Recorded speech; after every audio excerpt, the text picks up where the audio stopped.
नमस्कार, sports nine में आप सभी का स्वागत है। इस वक्त की बड़ी खबर जो है जिस पर हम लगातार ट्रैक कर रहे थे और हमने आपसे प्रॉमिस किया था कि जैसे ही टीम आएगी हम आपको सबसे पहले बताएंगे कि भारतीय टीम में क्या बड़ा बदलाव है। और सबसे बड़ा बदलाव स्पोर्ट्स नाइन की जो खबर थी उस पर एक तरीके से मुहर लगी।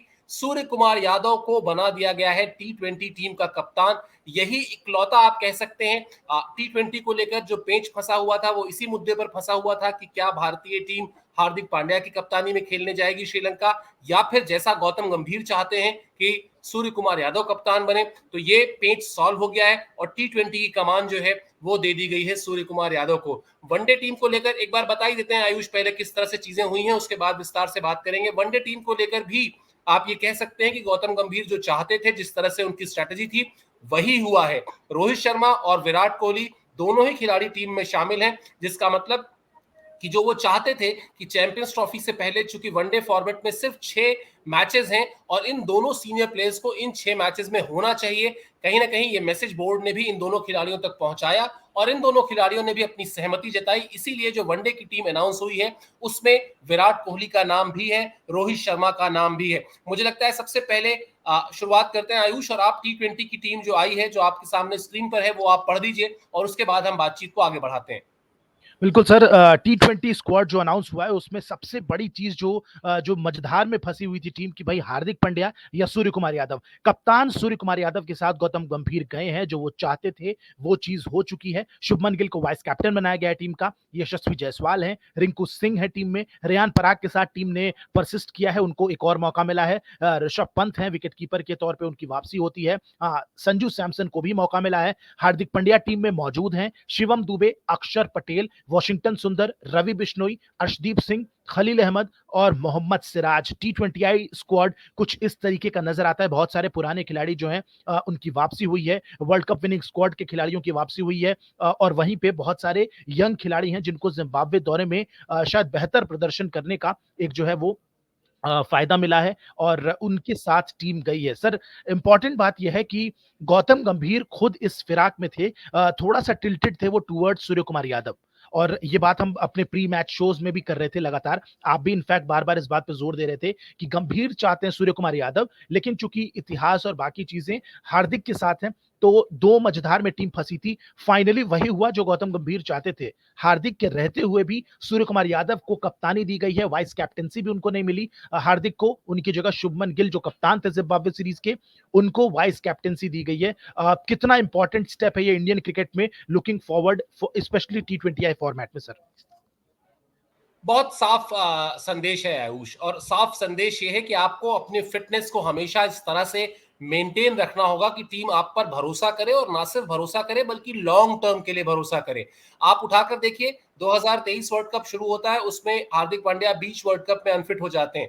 अब देखिए, किसी खिलाड़ी को कोई जानबूझ के चोट नहीं लगाता, कोई जानबूझ के अनफिट नहीं होता, इसलिए उसके को लेकर आप हार्श हो जाएं, ये भी संभव नहीं है, ये भी आपको नहीं करना चाहिए। लेकिन फिर आप करेंगे क्या? आपको टूर्नामेंट्स जीतने हैं, आप किसी इमोशंस के लिए नहीं खेल रहे हैं क्रिकेट, या आप इसलिए नहीं खेल रहे हैं कि आप किसी की गुड बुक में आ जाए, हार्दिक पांड्या आपको बहुत पसंद करने लगे या कहने लगे कि गौतम गंभीर तो मेरे लिए बड़े भाई के जैसे। नहीं, उनका ये काम नहीं है। उनका ये काम है कि वो टीम के कोच बने हैं, टीम को जीत दिलाएं, और उस जीत को दिलाने के रास्ते में अगर कोई अड़चन, कोई इमोशन आ भी रहा है, उसको वो साइड रखें। यही काम आप देखिए, बहुत छोटा सा उदाहरण दे रहा हूं। केकेआर के जब वो बने मेंटोर, रिंकू सिंह के साथ उन्होंने क्या किया? रिंकू सिंह को उन्होंने उस तरह से मौके नहीं दिए जिस तरह से मौके उनको पिछले सीजन में मिले थे, और उल्टा उन्होंने सुनील नरेन को उस तरह का मौका दिया, जो कि सुनील नरेन भारतीय खिलाड़ी नहीं है। सुनील नरेन भारतीय क्रिकेट में कुछ नहीं दे सकते हैं, ये हम भी जानते हैं, आप भी जानते हैं। सुनील नरेन फ्रेंचाइजी के लिए खेलते हैं, जब भी कुछ करेंगे, अच्छा करेंगे, अपनी फ्रेंचाइजी के लिए करेंगे, वो भारतीय टीम के लिए कुछ नहीं करेंगे। लेकिन वहां गौतम गंभीर का टारगेट था कि मुझे अपनी फ्रेंचाइजी को चैंपियन बनाना है, उन्होंने बना भी दिया, और उनका वो एक्सपेरिमेंट कितना कारगर साबित हुआ ये आंकड़े बताते हैं। और हमने, आपने देखा भी फ्रेंचाइज, और जो बाकी सब्सक्राइबर्स इस ब्रॉडकास्ट को देख रहे हैं उन्होंने भी देखा, यहां भी वही चीज है। यहां भी हो सकता है कि हार्दिक पांड्या के साथ बहुत लोग के सेंटीमेंट हो सकता है सबको ये लगे कि अरे भाई, जब रोहित शर्मा और विराट कोहली T20 नहीं खेल रहे थे और रोहित शर्मा कप्तानी नहीं कर रहे थे, तो आपने लगभग 1 साल की मियाद ऐसी थी जब हार्दिक पांड्या को ही कप्तान बनाए रखा। हम लोग तो बल्कि ये कहते थे कि उनका राज्याभिषेक बाकी है, कप्तानी उनको दे दी गई है, कुर्सी उनको दे दी गई है, सिंहासन उनको मिल गया है, लेकिन अनाउंसमेंट उस तरह से नहीं हुआ है। वो अनाउंसमेंट ना होना, फिर 1 साल की अवधि में, 1 साल की मियाद में जिस तरह से उनके चोट, उनकी फिटनेस का इशू बनना, कहीं ना कहीं बोर्ड ने बहुत साफ दिखाया कि हम एक सीरीज या एक टूर्नामेंट के लिए नहीं जा रहे हैं। हमने ये जो टीम चुनी है, आप इस टीम को ये मान के चलिए कि आज से, और आप नोट कर लीजिए इस बात को कहीं पर, ये टीम आपने 2025 चैंपियंस ट्रॉफी की जो टीम होगी उसकी कोर टीम आपने चुनी है, जो वनडे फॉर्मेट में खेली जाएगी। और ये टीम 2026 में जो T20 वर्ल्ड कप भारत और श्रीलंका की मेजबानी में होना है, उसकी कोर टीम चुनी है। तो मुझे लगता है टफ डिसीजंस, लेकिन हाँ, फिर आप गौतम गंभीर को लेकर आए हैं तो आपको उनके टफ डिसीजंस के साथ खड़े होना होगा, उनके साथ स्टैंड लेना होगा। सर एक सवाल और, T20I टीम की बात हो ही रही है, आपसे अगला सवाल मेरा यही रहेगा। सर ऋतुराज गायकवाड़ कंसिस्टेंसी दिखाई जिम्बाब्वे सीरीज में, बेहतर प्रदर्शन किया, कमाल जितने मुकाबले खेले, 3 पारियां शायद उन्होंने खेली और बेहतरीन performance, consistency. Abhishek Sharma Centurion इस सीरीज के, लेकिन उनके साथ टीम नहीं गई है, जबकि रियान पराग जिन्होंने बिल्कुल मौका गंवाया है, 2 मौके मिले थे, हालांकि 2 मौकों में किसी को जज करना छोटी बात होगी, लेकिन फिर भी वो मौकों को उन्होंने गंवाया है, इसके बावजूद उनके साथ टीम गई है। उसके अलावा संजू सैमसन को भी बैक किया जा रहा है, ऋषभ पंत को लेके भी गंभीर और ऋषभ पंत के रिश्तों को लेके भी बहुत सारी चीजें सामने आ रही हैं।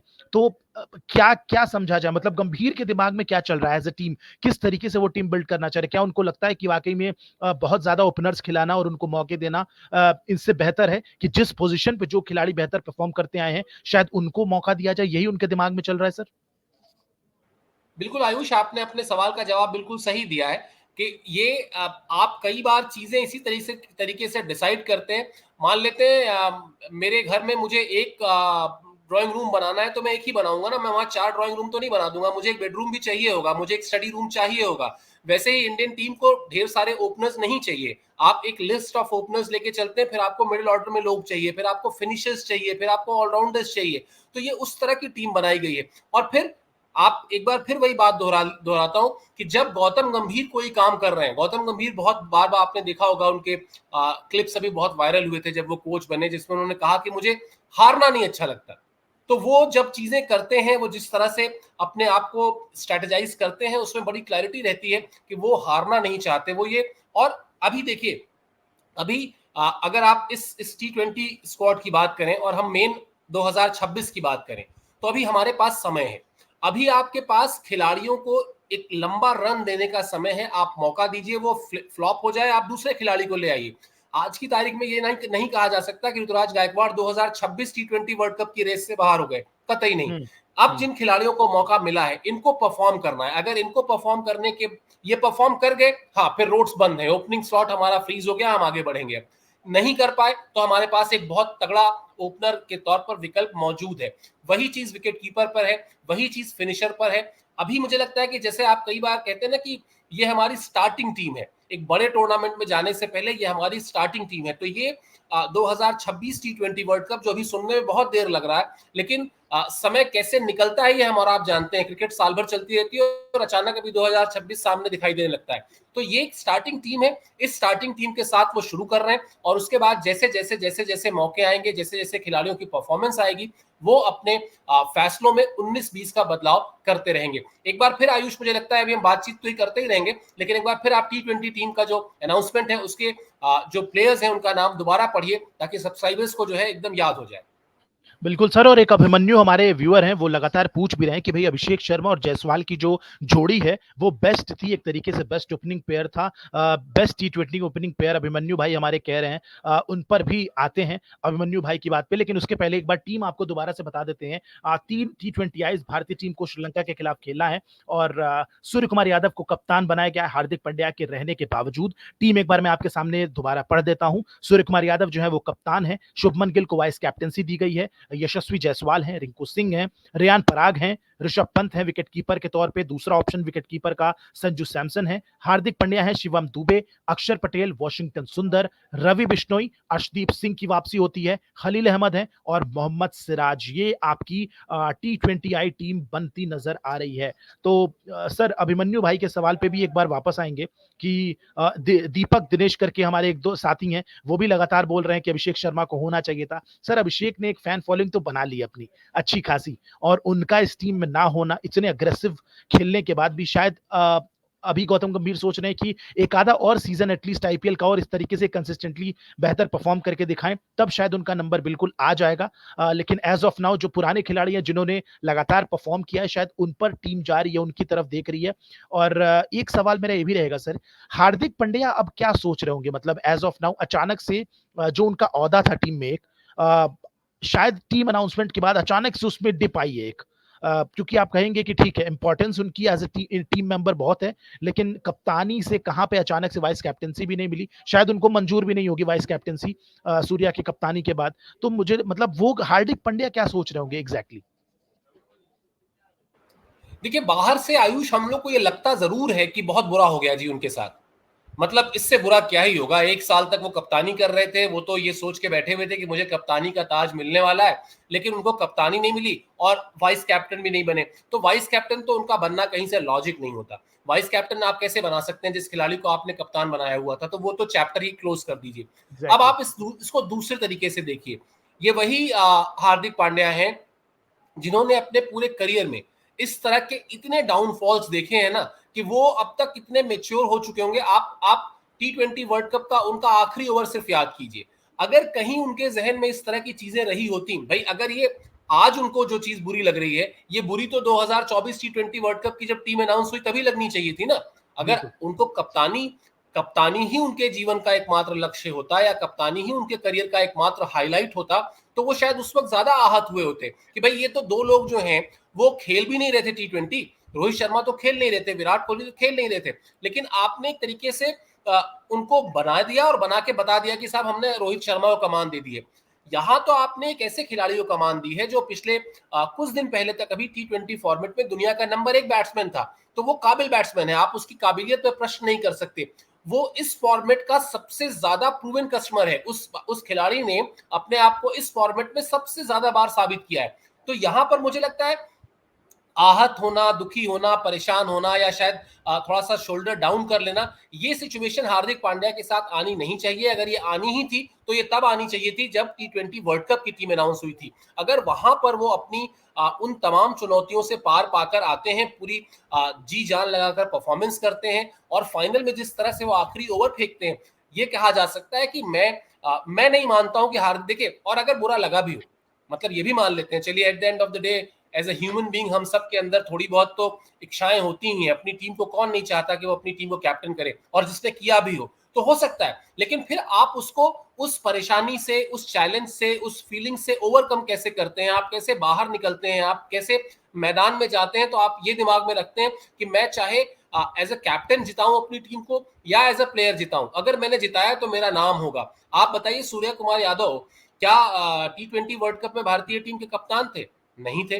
क्या उन्होंने T20 वर्ल्ड कप में सबसे ज्यादा रन बनाए? नहीं बनाए। लेकिन वो एक कैच लिया ना, उस एक कैच ने जिस तरह से मैच को बदला, और जिस तरह से उनकी फैन फॉलोइंग अपने आप गई, और जिस तरह से हर किसी ने कहा कि यार वो कैच नहीं हुआ होता ना, तो बहुत मोटा सा जो बेसिक एक संदेश है आयुष, मेरी बात का, वो बड़ा क्लियर है। आप कप्तानी करके ही टीम को सिर्फ नहीं जिताते हैं, आप उस टीम के 11 खिलाड़ी में से आपका अपना जो कंट्रीब्यूशन है एज अ प्लेयर, जब आप रोप के अंदर जाते हैं, जब आप मैदान के अंदर जाते हैं, तो ये सोच के जाते हैं कि मुझे अपनी टीम को जिताना है। हाँ, सोने पे सुहागा है अगर आपकी परफॉर्मेंस हो और आप कैप्टन हो, तो बहुत ही अच्छी बात है, जो 2011 वर्ल्ड कप में महेंद्र सिंह धोनी ने फाइनल में किया था। लेकिन ऐसा नहीं कि वहां गौतम गंभीर की परफॉर्मेंस नहीं थी।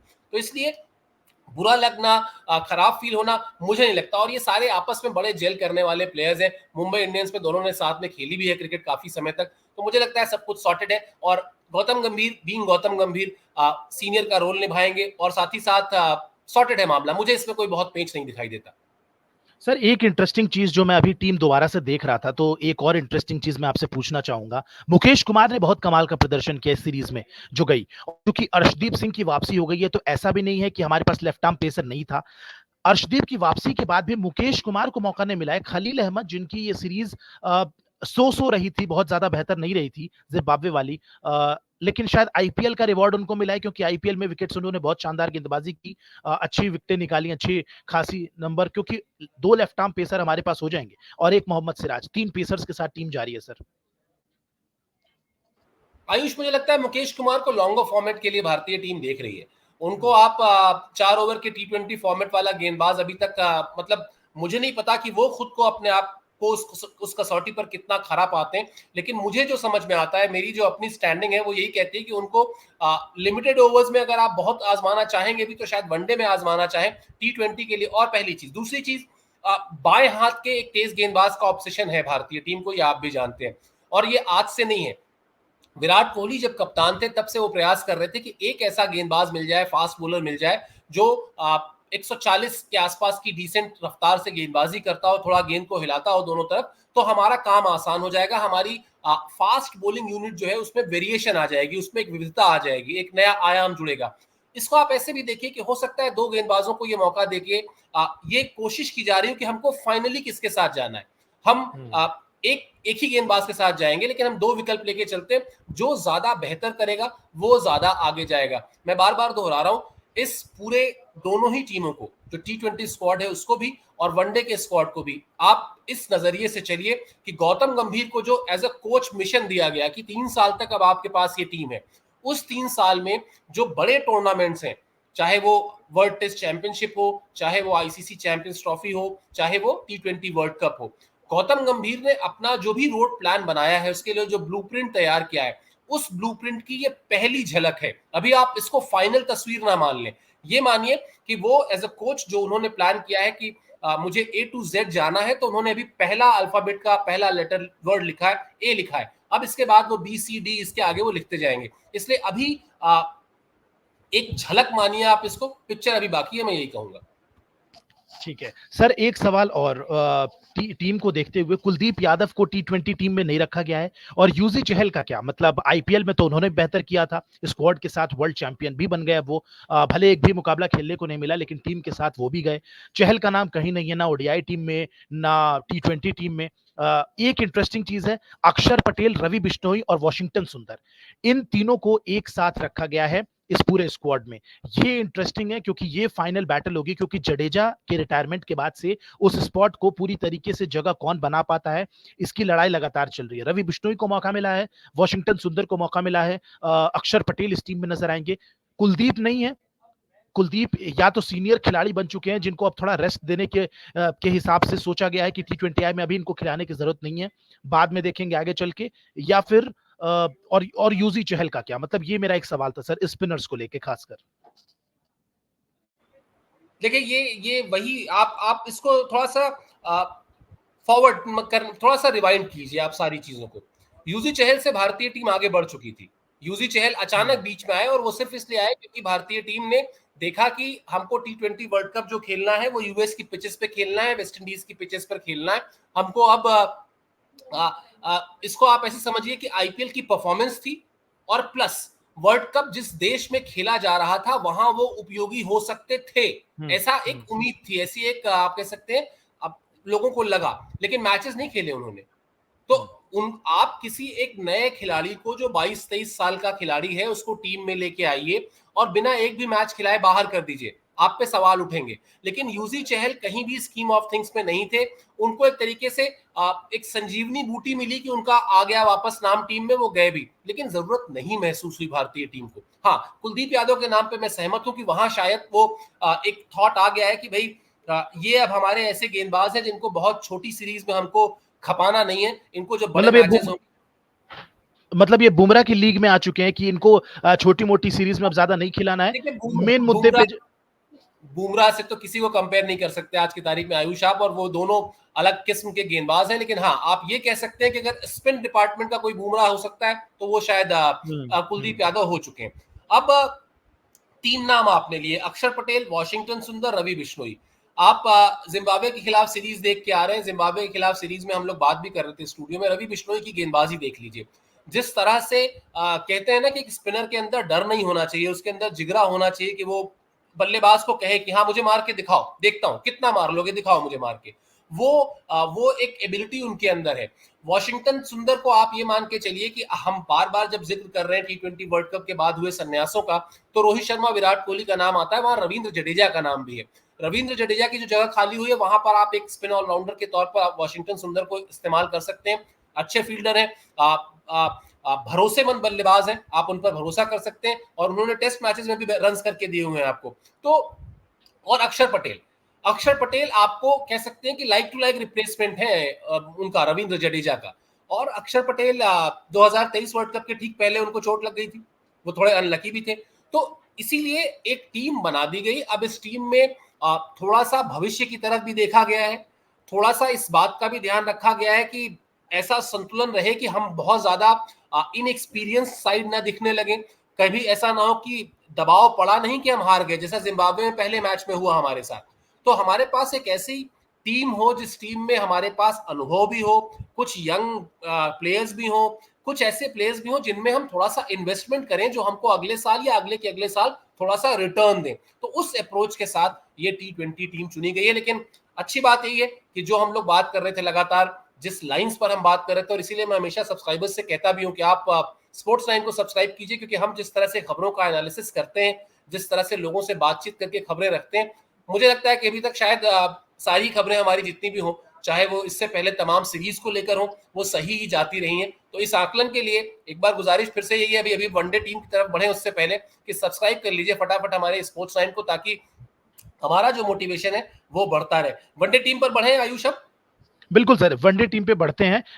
एक इंटरेस्टिंग फैक्ट ये भी था कि एक खिलाड़ी है सर जिसका एक तरीके से कद बढ़ा है कहीं ना कहीं, दोनों टीमें अगर हम नजर डालें तो। सबसे पहले मैं एक बार ओडीआई टीम अनाउंस कर मतलब बता देता हूं अपने व्यूअर्स को। ओडीआई स्क्वाड कुछ इस तरीके का नजर आता है कि रोहित शर्मा का नाम है, कैप्टन है।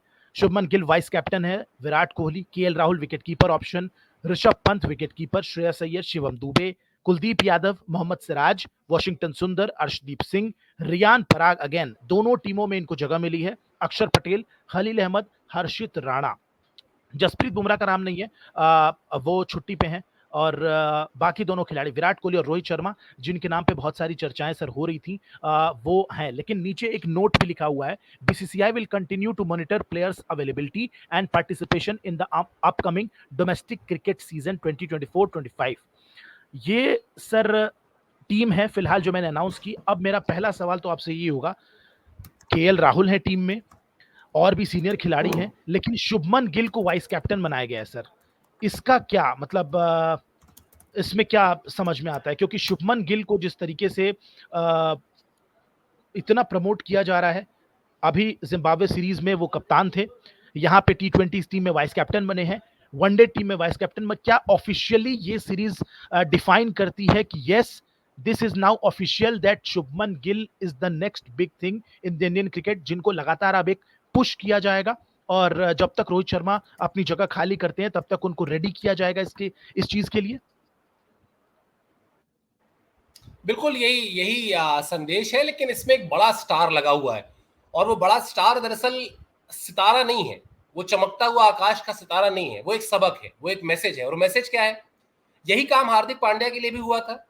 लेकिन अगर हार्दिक पांड्या अपनी फिटनेस को मुकम्मल नहीं रख सकते हैं, ठीक नहीं रख सकते हैं, तो फिर उनके साथ क्या हुआ हमने देख लिया। तो ये इसको आप इस तरह से समझिए कि बीसीसीआई ने शुभमन गिल पर भरोसा जताया है कि हमने जिम्बाब्वे के लिए सीरीज भेजी, हमने उसमें आपको कप्तान बना के भेजा। हमने आईपीएल की एक फ्रेंचाइजी जब आई तो वहां भी आप कैप्टन बने, ठीक है। ये ऐसा लगता है कि शायद वो सिर्फ आईपीएल फ्रेंचाइजी का फैसला था, मैं ऐसा नहीं मानता हूं। मैं हमेशा मानता हूं कि आईपीएल की फ्रेंचाइजीज में भी कई बड़े फैसले में बीसीसीआई की से रहती है। अब आ जाते हैं इस सीरीज में। T20 स्क्वाड में आपने उनको वाइस कैप्टन बनाया, आपने उनको ओडीआई स्क्वाड में वाइस कैप्टन बनाया, यानी आपने ये बताया कि आप हम भविष्य के कप्तान हैं हमारे। ये तो एक बात हो गई, ये तो मैंने आपको बताया। लेकिन अब इसके बाद रोल आपका शुरू होता है ना। इसके बाद मैंने बता दिया, इसका मतलब कोई गारंटी नहीं दे दिया आपको। मैंने कोई आपके साथ बैंक में जाके फिक्स डिपॉजिट नहीं कर दिया कि 100 रुपए आपने जमा किए, इतने साल बाद हम आपको इतना देंगे ही देंगे। आपको परफॉर्म करना होगा वहां पर आपको अपने फिटनेस से कोई समझौता नहीं करना होगा। वहां पर आपको ये मैसेज देना होगा, ये जाकर बताना होगा सेलेक्टर्स को, कैप्टन को, कोचेस को, कि आपने अगर हमारे पर भरोसा किया है तो मैं उस भरोसे पर खरा उतरने के लिए बिल्कुल कमिटेड हूं, और मैं अपने आप को लेकर, अपनी फिटनेस को लेकर उतना ही अलर्ट रहूंगा जितना रहने की जरूरत है। तो हाँ, ये सही बात है कि उनका कद बढ़ा है, और शायद बढ़ना भी चाहिए। अगर आप एक खिलाड़ी में इन्वेस्टमेंट कर रहे हैं, अगर आप चाहते हैं कि हाँ 2-3 साल बाद आपके पास एक ऐसा खिलाड़ी हो जो लिमिटेड ओवर्स में भारतीय टीम की कमान संभाले, तो वहां पर आपको उन पर भरोसा करना पड़ेगा। और केएल राहुल के साथ भी बिल्कुल वही बात है कि शायद अब मेकशिफ्ट में बीच में वो कुछ समय के लिए कप्तान बना दिए जाएं किसी ट्रांजिशन के फेज में जहां पर उनको ये दे दिया जाए, वरना उनकी भी गाड़ी जो है वो धीरे धीरे निकलती जा रही है। वो लंबे समय तक भारतीय टीम के कप्तान नहीं बनेंगे, ऐसा इस टीम को देखकर लगता है। संदेश बहुत साफ है कि हम एक जैसे रोहित शर्मा ने कैप्टन के तौर पे कहा था ना वो बात कि हमको T20 वर्ल्ड कप में जब हम लोग अक्सर सुबह सुबह शोज में बात करते थे रोहित शर्मा की, तो उन्होंने एक स्टेटमेंट दी थी कि मुझे ये हाफ सेंचुरी और सेंचुरी से कोई फर्क ही नहीं पड़ता, मुझे इस बात से फर्क पड़ता है कि मेरी टीम का हर खिलाड़ी जो मैदान में जाए वो विरोधी टीम को किस तरह से दबाव में लेकर आता है, और अल्टीमेटली जीत जो है वो मकसद है। तो ये इस टीम के सिलेक्शन में मुझे अगर आप कहें तो शायद अगर 100 में बांटना हो कि आप मुझसे कहें कि 100 में से कितनी किसकी चलती हुई दिखाई दी है, तो मैं कहूंगा कि इस टीम में जो विजन है वो पूरा का पूरा गौतम गंभीर का है। 70-75% आप कह सकते हैं ये गौतम गंभीर की चुनी हुई टीम है। इसमें 15-20% आप रोहित शर्मा को दे दीजिए और बाकी 10-5% जिसको और देना हो दे दीजिए, वरना ये जो विजन है, जिस विजन के साथ। और एक चीज और है आयुष, एक्सपोजर और एक्सपोज दोनों शब्द एक दूसरे के पूरक हैं। आप एक्सपोज होते हैं तभी आपको एक्सपोजर मिलता है। गौतम गंभीर एक टीम के साथ आईपीएल में जुड़ते हैं, पहले ही सीजन में वो उसको चैंपियन बना देते हैं। अब ये वही वाली बात है, उसके बाद अब यहां से अगर उनका परफॉर्मेंस एज अ कोच खराब होता है तो वो उनकी रिकॉर्ड बुक खराब होगी, क्योंकि एज अ कैप्टन वो उन्होंने जिताया है केकेआर को, एज अ कोच जिता दिया, और एज अ प्लेयर वो इंडियन टीम को 2007 T20 वर्ल्ड कप में सबसे ज्यादा रन करके दे चुके हैं, 2011 T20 वर्ल्ड कप में सबसे ज्यादा रन करके दे चुके हैं। तो ये उनके लिए भी चैलेंज है। वो कोई ऐसा नहीं कि वन फाइन डे वो सो के उठे उनको लगा मुझे इंडियन टीम का कोच बनना चाहिए, उन्होंने जाकर कहा मुझे बना दो, उनको बना दिया गया। वो बहुत कॉन्क्रीट प्लान लेके गए होंगे। उन्होंने जो कोच सिलेक्शन कमेटी थी उसको जाके बताया होगा कि मेरे पास क्या विजन है अगले 3 साल के लिए इस टीम का, क्यों आखिर मैं इस टीम के साथ जुड़ना चाहता हूं या मुझे क्यों इस टीम के साथ जोड़ा जाना चाहिए। तो वो जो विजन है ना, वो विजन जो उन्होंने रखा होगा, ये पहली टीम जो उनके कोचिंग में अनाउंस हुई है वो विजन को दिखाती है बहुत साफ साफ। मतलब एकदम आप कह सकते हैं ना जैसे कहीं कोई उसमें कहीं कोई इफ बट नहीं है, बड़ा क्लियर मैसेज है हर चीज का, किसका क्या रोल है, सीनियर्स का क्या रोल होगा उसमें। और इंडियन क्रिकेट टीम है आयुष, हम क्यों भूल रहे हैं, महेंद्र सिंह धोनी जब कप्तान थे तो उस टीम में सचिन तेंदुलकर खेलते थे, उस टीम में महेंद्र सिंह धोनी की कप्तानी में सौरव गांगुली खेलते थे, वीरेंद्र सहवाग खेलते थे, राहुल द्रविड़ खेलते थे। तो ठीक है, इसमें कोई ऐसा चौंकने वाली बात नहीं है, ऐसा होता आया है भारतीय क्रिकेट में। आप इन्वेस्ट कर रहे हैं शुभमन गिल में, बिल्कुल कीजिए, लेकिन यहां से शुभमन गिल की जिम्मेदारी भी अब बढ़ गई है। He is no more team का सबसे छोटा बच्चा, यंगस्टर, नॉट अ यंगस्टर। मतलब वो जैसे विराट कोहली के 2011 में विराट कोहली क्या थे, सबसे छोटे बच्चे ही थे ना, चीकू थे वो। लेकिन 2024 तक आते आते वो चीकू नहीं रहे। 24 में उन्होंने जिस तरह की इनिंग खेली वो कितना बड़ा रिस्क था, मैं बार बार कहता हूं, शायद उस पर उतनी बात नहीं हो पाती। अगर एक सेकंड के लिए मान लीजिए भारतीय टीम वो फाइनल हार गई होती, विराट कोहली इस समय क्रिकेट की दुनिया के सबसे बड़े दुश्मन होते, सबसे बड़े विलन होते भारतीय क्रिकेट के। लेकिन उन्होंने उस रिस्क को, और उनके लिए बहुत आसान था, वो भी वहां पर एक शॉट मारते आउट हो जाते आउट होके चले आते। जब सारे प्लेयर आउट हुए तो विराट कोहली क्यों आउट नहीं हो सकते, वो भी आउट हो सकते हैं। लेकिन उन्होंने कहा नहीं, मैं अपने बलबूते पर ये रिस्क लेता हूं, जो होगी देखी जाएगी। मुझे अपने आप को 3 महीने कमरे में बंद करना होगा, बंद कर लूंगा, लेकिन मैं अपनी गेम खेलूंगा, मैं 20 ओवर तक जहां तक जा सकता हूं वहां तक ले जाऊंगा, नतीजा आपके सामने। तो इसलिए जिम्मेदारी कई बार आपको जब दी जाती है तो आपके शोल्डर्स को वो इस तरह से तैयार भी कराया जाता है, तो आपको खुद भी उसके लिए मेहनत करनी पड़ती है। यहां से शुभमन गिल को मेहनत करनी है, उनको जिम्मेदारी दे दी गई है। सर, 2 इंपॉर्टेंट सवाल। सबसे पहला तो रोहित शर्मा और विराट कोहली की वापसी हो रही है, जिसका फैंस जो है बेसब्री से इंतजार कर रहे थे कि भाई वर्ल्ड कप ट्रॉफी जीतने के बाद रो और को की ये जो जोड़ी है ये फाइनली कब मैदान पे वापस आएगी। वो आ चुके हैं वापस, वो इस सीरीज के लिए अवेलेबिलिटी दिखा रहे हैं। समझ में आ रहा है कि खिलाड़ियों को भी इस चीज की प्रायोरिटी है कि भाई अब T20 फॉर्मेट से हमारा कोई खास लेना देना है नहीं, इकलौती व्हाइट बॉल क्रिकेट जो हम खेलेंगे वो ओडीआई क्रिकेट है। 6 ओडीआई बचे हमारे पास चैंपियंस ट्रॉफी से पहले, यानी कि पूरी तरीके से मैसेज एक चीज और क्लियर है कि भाई ये दोनों खिलाड़ी भी चैंपियंस ट्रॉफी को उतना ही सीरियसली ले रहे हैं जितना हम एक्सपेक्ट भी कर रहे हैं। दूसरी चीज सर, क्या आपने बोला कि टीम देख के मैसेज बहुत क्रिस्टल क्लियर समझ में आ जा रही है, बहुत सारी चीजें कि किसको इंपॉर्टेंस दी जा रही है, किसको नहीं दी जा रही है। क्या केएल राहुल से टीम अब थोड़ी आगे बढ़ चुकी है? क्योंकि इसके पहले वर्ल्ड कप तक वाइस कैप्टन हुआ कर रहे थे टीम के, जिस सीरीज में रोहित नहीं होते थे उनको कप्तान के तौर पे देखा जा रहा था। इस टीम अनाउंसमेंट के पहले भी कयास यही थे कि भाई शायद ओडीआई टीम को केएल राहुल लीड करते नजर आएंगे इन केस रोहित शर्मा वापस नहीं आते हैं। क्या केएल राहुल से भी ऊपर उठ चुकी है अब टीम? क्योंकि ये वही वाली बात हो जाएगी कि केएल राहुल की भी अब 33 या 33 साल के हो चुके हैं वो, आई गेस, तो वो 30s में एंटर कर चुके हैं। रोहित शर्मा 2-3 साल एटलीस्ट, 1-2 साल एटलीस्ट कप्तानी करेंगे अभी। तो जब तक वो कप्तानी छोड़ेंगे, अगेन वही बात हो जाएगी, जब विराट ने छोड़ा और रोहित को हमने कप्तान बनाया तो बहुत सीनियर खिलाड़ी को, तो शायद वो चीज दिमाग में रख के कि अब केएल राहुल को एज ए कैप्टन नहीं देखना चाहते हैं। आगे बढ़ चुकी है टीम इनसे, बिल्कुल बढ़ चुकी है, और बढ़ना भी चाहिए। आप देखिए, बीसीसीआई या फिर बीसीसीआई की सिलेक्शन कमेटी ढेर सारे कप्तान बनाने के लिए नहीं बैठी है। मेरे ऊपर कोई मॉरल रिस्पॉन्सिबिलिटी नहीं है। अगर मैं मान लेता हूं कि मैं चेयरमैन ऑफ सेलेक्टर हूं, तो मेरे ऊपर कोई मॉरल रिस्पॉन्सिबिलिटी नहीं है कि केएल राहुल सीनियर प्लेयर है तो मैं उनको भी कैप्टन बना दूं। अरे यार जरा एक काम करते हैं, 4 महीने के लिए जसप्रीत बुमराह को भी कैप्टन बना देते हैं, यार एक काम करते हैं, जरा ये फलाने को भी बना देते हैं, ठिकाने को भी बना देते हैं। आप कप्तान क्यों चुनते हैं? आप कप्तान इसलिए चुनते हैं जो आदमी आपकी टीम को एक लंबे समय तक, कम से कम 5-6 साल तक लेकर अपने विजन के साथ आगे बढ़े, ताकि आप भी उस विजन पर भरोसा कर सकें। आप 1 साल के लिए कप्तान कभी नहीं चुनते, मतलब अनटिल अनलेस इस तरह की सिचुएशन ना आ जाए जैसी सिचुएशन विराट कोहली के समय आई थी, जब विराट कोहली हटे और रोहित शर्मा को दिया गया। तो कप्तानी चुनने का मूल मकसद ये है, आप कप्तान को समय देते हैं कि भाई चलो आप अपने आप को एक तरीके से सीखो, कप्तानी के हुनर को सीखो, समझो कप्तानी है क्या, कैसे चीजें बदलती हैं, कैसे जिम्मेदारियां बढ़ती हैं। तो अब आप बड़ा सीधा सा रोड मैप देखिए। 2025 चैंपियंस ट्रॉफी जो है मार्च में है। मार्च तक आपके पास रोहित शर्मा ऑफिशियल कैप्टन है, इसमें कहीं कोई दो राय नहीं है। मान लेते हैं, और अभी जिस तरह से 2024 T20 वर्ल्ड कप के बाद जो हमको देखने को मिला कि भारतीय टीम जीती, और जीतने के चंद मिनट के भीतर विराट कोहली और रोहित शर्मा के संन्यास की चिट्ठी आ गई। अब आप इसको इसी पैटर्न को आगे लेके बढ़िए, तो आप ये मान के चलिए कि 2000 चैंपियंस ट्रॉफी जो है दोनों का, और देखिए दोनों का ये भी एक ख्वाब तो होगा ना कि 50 ओवर का एक और अगर आईसीसी टूर्नामेंट हमारे हाथ में आ सकता है तो हम क्यों ना उसके लिए भी जाएं, और क्यों ना जाते जाते जब जो वर्ल्ड टेस्ट चैंपियनशिप है जिसमें 2 बार भारतीय टीम फाइनल में जाके खाली हाथ लौटी है, अभी ये तीनों पॉसिबिलिटी है विराट कोहली और रोहित शर्मा के सामने। अब आप इसको ऐसे समझिए कि अभी विराट कोहली क्रीज पर हैं, उनको भारतीय टीम को जीत दिलाने के लिए 12 रन चाहिए और 2 बॉल है अभी।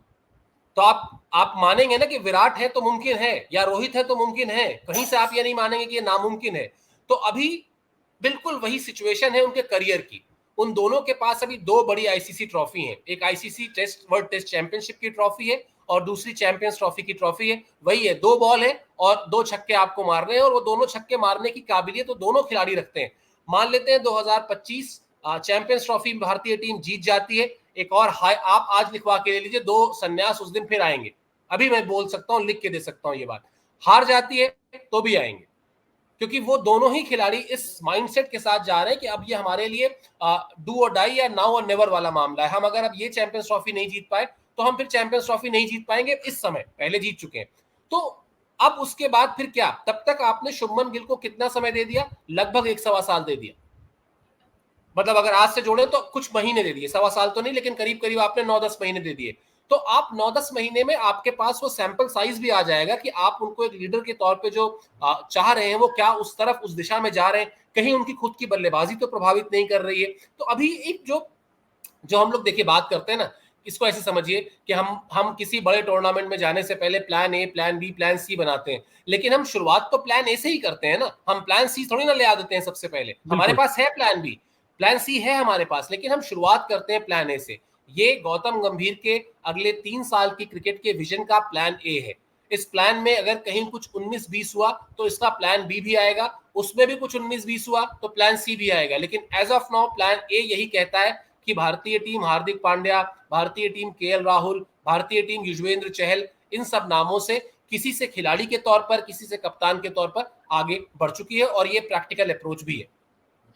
सर अगला सवाल आपसे ये रहेगा कि टीम को जब हम देखते हैं तो ये समझ में आ रहा है कि ईशान किशन को तो मौका नहीं मिला, उनको अब डोमेस्टिक में परफॉर्म करना पड़ेगा, लेकिन श्रेयस अय्यर को शायद केकेआर की कप्तानी कह लें या गौतम गंभीर से उनकी प्रॉक्सिमिलिटी बेहतर होना कहें, उनकी वापसी हुई है। ओडीआई क्रिकेट में वैसे भी उनकी जगह बनती है, जिस तरीके से वर्ल्ड कप में उन्होंने परफॉर्म किया था। उनके पास एक बड़ा मौका है कहीं ना कहीं, क्योंकि सेंट्रल कॉन्ट्रैक्ट में वापस आने का बहुत बड़ा मौका, और जो भी चीजें हुई हैं या जो भी कहते हैं कि भूल चूक माफ करने का एक बहुत अच्छा मौका है उनके पास, क्योंकि अब वो टीम में चूंकि आ चुके हैं, प्लेइंग 11 में मोस्ट प्रॉब्ली रहेंगे ही। परफॉर्मेंस भी नो डाउट वर्ल्ड कप तक तो बहुत शानदार आई थी, आईपीएल में उस तरीके की नहीं आई थी, लेकिन फिर भी बहुत बेहतर होगी। और दूसरा ये सर कि फैंस कितने खुश होंगे अपने वर्ल्ड चैंपियंस को वापस देख के ग्राउंड पे। विराट कोहली, रोहित शर्मा की वापसी हो रही है और फैंस कितने ज्यादा एक्साइटेड होंगे, क्योंकि अब ऑब्वियसली टी20 फॉर्मेट में हमें वो देखने को नहीं मिलते हैं, लेकिन ओडीआई क्रिकेट में अभी भी देखेंगे। और हमें नहीं पता, क्या पता कि ये कुछ आखिरी ओडीआईज हों जो शायद वो खेल रहे हैं अपने करियर के, क्योंकि इसके बाद शायद हो सकता है, जैसी आप बातें कह रहे हैं सर, कि अगर हम जीत जाते हैं तो बहुत अच्छी बात है, चैंपियंस ट्रॉफी नहीं जीतते हैं तो भी एक अलग बात होगी। शायद वो अनाउंसमेंट आ सकती है कि अब हम केवल टेस्ट फॉर्मेट खेलेंगे। अगर ऐसा होता है तो हम इसको लास्ट ऑफ द ओडीआईज ही कहेंगे, रो और को की जोड़ी का। ऐसे में फैंस का इमोशन कितना ज्यादा हाई होगा, क्योंकि दोनों बहुत बड़े खिलाड़ी हैं, लेजेंड ऑफ द गेम रहे हैं मॉडर्न डे क्रिकेट की अगर बात करें तो, और उनकी वापसी हो रही है फाइनली ओडीआई क्रिकेट में। महीने भर बाद लगभग देखने को मिलेंगे दोनों खिलाड़ी मैदान में इंडियन फैंस को। मैं तो इंडियन फैंस के साथ साथ श्रीलंका के लिए सोच रहा हूँ कि श्रीलंका क्रिकेट बोर्ड इस वक्त आप ये समझ लीजिए कि वहां के सारे अधिकारी पार्टी कर रहे होंगे। मतलब हो सकता है इन दोनों क्या इस हो सकता है कि इन दोनों के आने से उनकी टीम हार जाए। मतलब अब बहुत मुश्किल हो गया उनकी टीम के लिए अपने घर में भी रह के जीतना, अगर रोहित और विराट टीम में है और प्लेइंग 11 में खेल, मतलब टीम में तो ऑब्वियसली प्लेइंग 11 में खेल रहे हैं, लेकिन वो वहां पर इस बात से कोई फर्क नहीं पड़ रहा होगा। उनको लग रहा होगा कि भाई इस सीरीज का, अब आप सोचिए, अब अचानक इस सीरीज में जान आ गई। वो जैसे इश्क में नमक आता है ना, वैसे इस सीरीज में जान आ गई है। अब ये सीरीज, अब वो मतलब जिस तरह कि हाँ एक श्रीलंका से सीरीज है, 3 T20 मैचेस हैं और 3 वनडे मैचेस हैं, अब ये सीरीज वैसी सीरीज नहीं है। अब ये सीरीज जो है आपके लिए बहुत शानदार सीरीज बन गई, क्योंकि अब आपके पास अब एक्चुअली वो काउंटडाउन जो हम बार बार कहते हैं ना कि 6 ही मैच है, 6 ही मैच है, 6 ही मैच है, अब ये आपने अपना इंटेंट दिखाया। अब आपने दुनिया भर की क्रिकेट टीम्स को अब दिखा दिया कि श्रीलंका के साथ जो हम मैच खेलेंगे वनडे, और उसके बाद जो हमको कुल 6 मैचेस खेलने हैं, उसमें हमारी अप्रोच क्या रहने वाली है। हम अब कॉम्प्लेसेंट नहीं होने वाले, हम अब उस लेवल पे नहीं जाने वाले कि हमने हाँ एक सीरीज जीत ली, एक T20, जो सुबह हम लोग बात कर रहे थे कि एक T20 वर्ल्ड कप जीत लिया, वाह जी बहुत अच्छा, अब हम जरा एक काम करते हैं 6 महीने हारेंगे। वो अप्रोच नहीं है। अप्रोच ये है कि हम जहां जाएंगे, जहां उतरेंगे, बड़े टूर्नामेंट्स हम सब के सब जीतने की कोशिश करेंगे।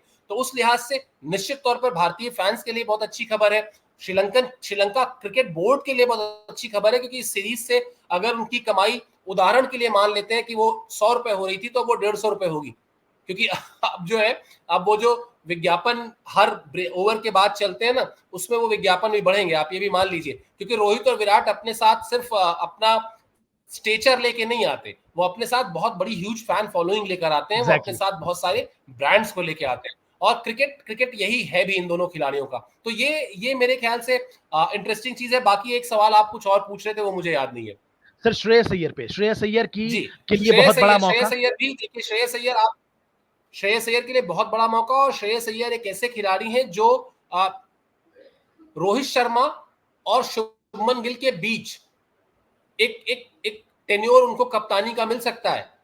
अभी उम्र उनके साथ है, ऐसा नहीं है वो केएल राहुल वाली उम्र में नहीं है। और श्रेयस अय्यर ने अपने आप को प्रूव किया है 2023 वर्ल्ड कप में, जिस तरह से जिस मैच में उन्होंने सेंचुरी लगाई थी, वो बहुत ही क्रूशियल उनकी सेंचुरी थी, और वो उनकी बल्लेबाजी में भी एक स्टेटमेंट है। वो बड़े बल्लेबाज हैं, बड़े खिलाड़ी हैं, इसमें किसी को कोई डाउट नहीं है। और ये एक तरीके का मूव है, जो मैंने कहा ना आपसे कि मेरे पास है तो plan A, plan B, plan C, लेकिन क्या मैं प्लान सी से शुरू करूंगा? नहीं, मैं हमेशा प्लान ए से शुरू करूंगा, और प्लान ए के साथ साथ मैं हमेशा अपनी तैयारियों को मुकम्मल दुरुस्त जांचते रहने के लिए प्लान बी पर नजर रखूंगा।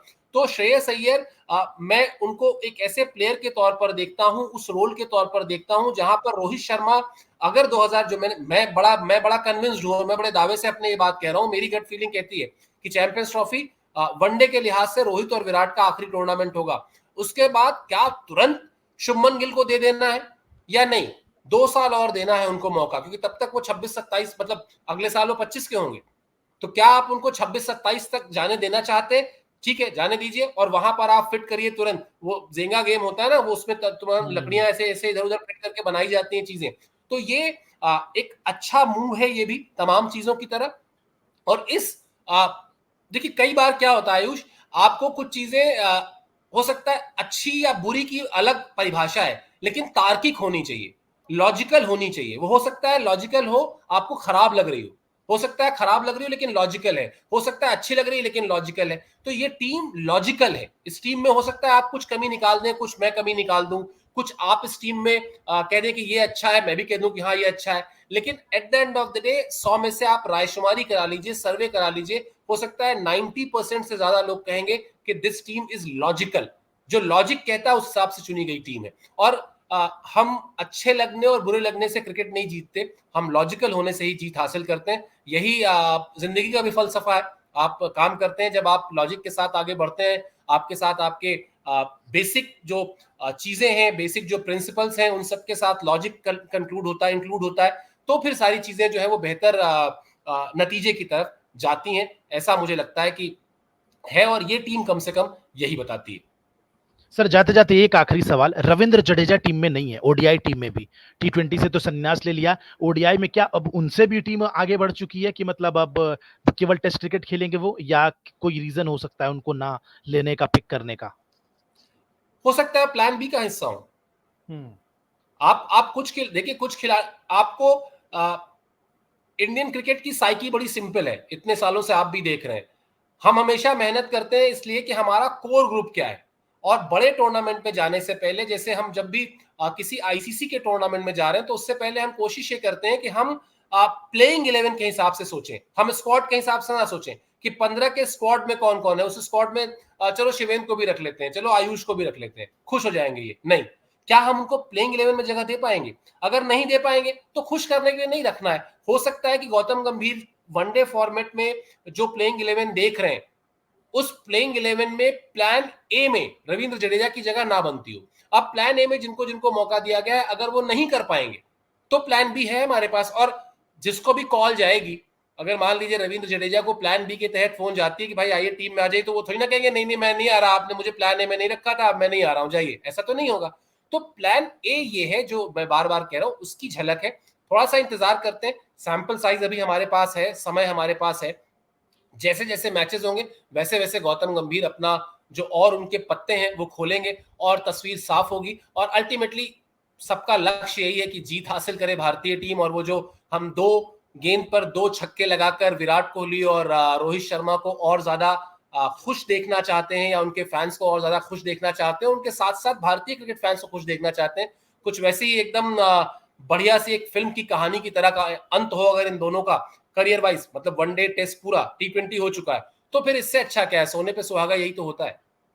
बिल्कुल, तो चलिए टीम ये है, शेड्यूल ये है कि 27 जुलाई से भारतीय टीम जो है वो शुरू करने वाली है। 27, 28 और 30 को टी20 आईज होने हैं 3, और उसके बाद 3 वनडेज होंगे जिसमें रोहित शर्मा, विराट कोहली की वापसी होती नजर आएगी। 2 अगस्त, 4 अगस्त और 7 अगस्त को जो है ये 3 ओडीआईज खेले जाएंगे। बड़ी खबर थी बीसीसीआई के हवाले से कि भाई कब टीम का अनाउंसमेंट होगा, इस पे नजरें हमारी लगातार बनी हुई थी। आप तक ये चीजें पहुंचाना, अलग अलग खिलाड़ियों को लेके जो एनालिसिस हमने की, एस्पेक्ट पे बात की, वो सारी चीजें आप तक पहुंचानी बहुत जरूरी थी। तो ये फिलहाल की टीम है। फिलहाल इस ब्रॉडकास्ट में मुझे और शिवेंद्र सर को इजाजत दीजिए, आप हमारे साथ बने रहे। आपका बहुत बहुत शुक्रिया, नमस्कार।